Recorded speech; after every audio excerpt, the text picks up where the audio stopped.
안녕하세요. 엘대표입니다.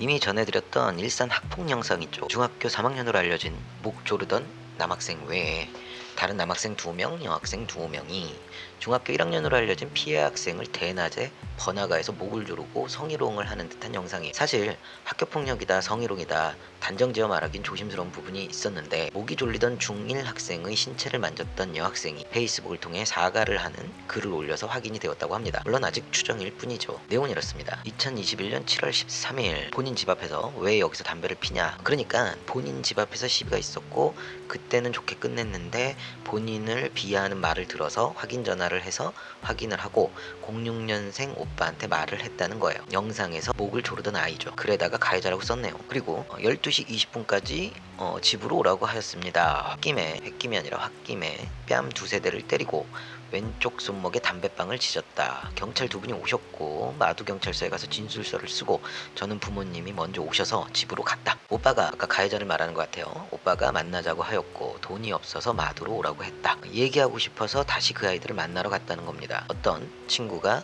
피해자의 성가 크다며 말하였다. 그러더니 그 목을 조르던 가해자가 뼈를 부러뜨리면 저에게 5만 원을 달라 하였는데 전 그건 좀 아닌 것 같다. 그 06년생 오빠가 자기 집에 불러서 이미 경찰에 불려갈 만큼 가해를 저지른 거예요. 경찰 조사 마치고 피해자 아이를 또 만난 거고, 이건 좀 충격적이긴 한데 그 목을 조르던 아이가 뼈를 부러뜨리면 돈을 달라고 했다는 겁니다. 그러다 갑자기 기절놀이를 하게 되었고, 저는 피해자 아이의 중요 부위가 크다는 소리를 듣고 장난삼아 성에 손을 한번 대고 뗐습니다. 아니 그러니까 갑자기 그러고는 기절놀이를 시전했다는 겁니다. 그때 피해자 아이가 크다는 얘기를 듣고 생각나서 장난삼아 성추행을 했다는 거네요. 얼굴이 빨개지고 가만 냅두면 안 될 것 같아서 하지 말라고 했고, 순간 당황해서 확인해 보려고 했으나 피해자 아이는 일어났고 학원을 가야 한다고 한다며 갔답니다. 경찰차가 오고 남자 경찰군 2분이 오셔서 이러한 일로 신고가 들어왔다며 목을 졸랐던 아이만 지구대로 가게 되었다고 합니다. 친구들과 PC방을 본인은 갔다고 해요. 그리고 저녁과 밤에 기사가 떴다는 일을 들었고 피해자에게 사과했고, 변명으로 들릴 수는 있으나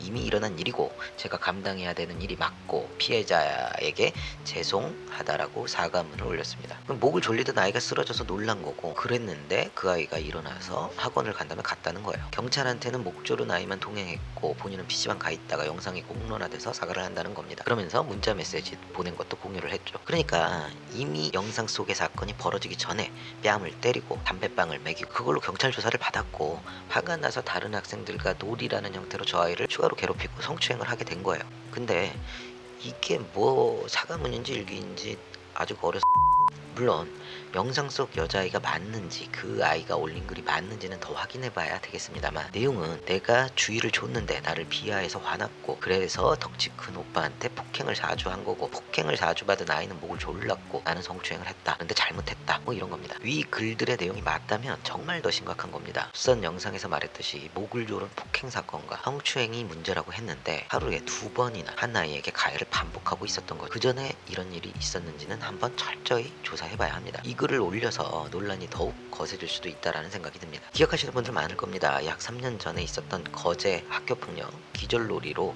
이슈가 됐던 사건이 있습니다. 이 친구들도 중2 때부터 시작했다고 합니다. 피해 학생을 목 졸라 기절시키고 폭행하고 피해자 바지를 강제로 벗겨서 사진을 찍고 SNS에 올리기도 했죠. 2018년 그것이 알고 싶다에 방송을 하기도 했습니다. 가해 학생들은 폭행, 공동폭행, 상해 및 성폭력 범죄처벌특례법 위반으로 징역형 선고받고 법정 구속되었어요. 올해 2월에 항소를 했는데 항소심에서 더 무거운 형을 받았습니다. 앞선 사건하고 굉장히 괴롭히는 상황이 똑같습니다. 심각합니다. 이번 사건도 철없어서 그랬다고 하기엔 상황이 큽니다. 목 조르던 저 아이도 성추행을 했던 아이도 주변에서 방관했던 학생들 모두 가해자라고 봅니다. 가해 여학생의 친구라면서 이 친구 인성에 대한 캡처 영상들이 올라왔는데 뭐 이건 팩트 체크도 안 되고 공유하지 않는 게 좋다고 생각합니다. 그냥 잘못한 거 맞으니 제대로 처벌받고 반성할 기회가 되었으면 좋겠습니다. 클로징 하겠습니다. 이번 사건은 영상 속 사건의 해결로 끝이 나면 안 되는 겁니다. 이번 영상이 공론화된 거는 상황을 심각하게 여긴 어느 시민의 제보로 만들어진 겁니다. 보이지 않는 곳에서 이보다 더한 일들이 없을 거라고 누가 말할 수 있겠습니까? 어디선가 벌어지고 있는 학교 폭력을 이번 계기에 멈출 수 있었으면